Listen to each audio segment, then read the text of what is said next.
এটা কি করে সম্ভব যে একজন অশিক্ষিত মানুষের হাতে দেশের পুরো আইন শৃঙ্খলা তুলে দেওয়া হয়, যে এমএলএ শপথ নেওয়ার সময় হাতে থাকা সেই শপথ বাক্যটাকেও ঠিকঠাক ভাবে পড়তে পারে না? আগে কি করে সম্ভব না? এটাই হচ্ছে আমাদের ইন্ডিয়ায়। So welcome to our precious India.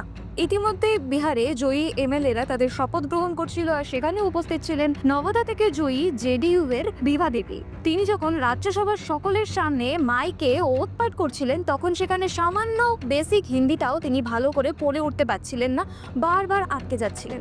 मैं विभा देवी, मैं विधानसभा के सदस्य निर्वाचित हुई हूँ।